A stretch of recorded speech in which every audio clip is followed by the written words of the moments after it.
त्यावेळेस मी पहिल्यांदा विकास सोसायटीचा पंच झालो, मग तिथं चेअरमन झालो, मग नंतर आमच्या साखर कारखान्याचा डायरेक्टर झालो, नंतर बारामती तालुका दूध संघात बसायला 87 ला सुरुवात केली.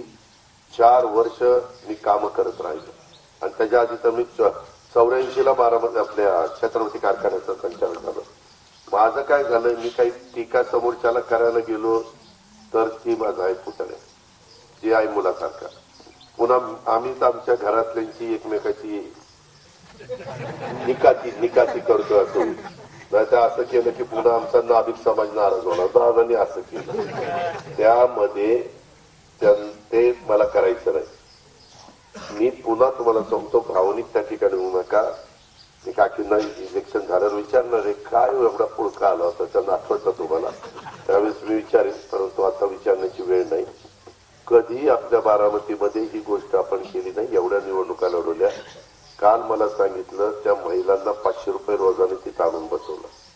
11 ला 2 वाजल्यानंतर 3 वाजल्यानंतर त्या महिलांना पाणी नाही, चहा नाही. चहा पाणी देतो अशातला भाग नाही, पण पैसे नाही, काही नाही. ही बारामतीमध्ये पद्धत नव्हती.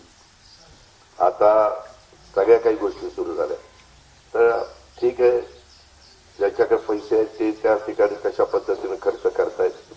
माझी आपल्याला पानसरेवाडीकरांना विनंती आहे की पुढं ह्या सगळ्या गोष्टी हजारो कोटी रुपयाची कामं करण्याच्या करता नेतृत्वात धमक असावी लागते, ताकद असावी लागते.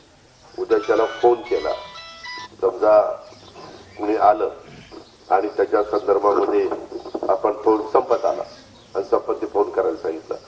फोन केल्यानंतर अधिकाऱ्यांनी पण तिथं प्रतिसाद दिला पाहिजे. त्यांना तो पोरखेळ वाटता कामा नये.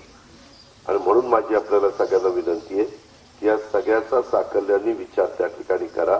आपल्याला राज्याचं हित साधायचंय. आपल्याला शिवशाहू फुले आंबेडकरांची विचारधारा सोडायची नाही. मी ती कुठल्याही परिस्थितीमध्ये सोडलेली नाही. आपल्याला अजून बरीच काही कामं सुपा परगणा आणि बाकीच्या भागामध्ये त्या ठिकाणी करायची. एकदा मला पण माझ्या कारकिर्दीमध्ये पाण्याच्या बाबतीत मी माझ्या भागाला स्वयंपूर्ण केलेलं आहे, हे मला कृतीत त्या ठिकाणी दाखवायचंय.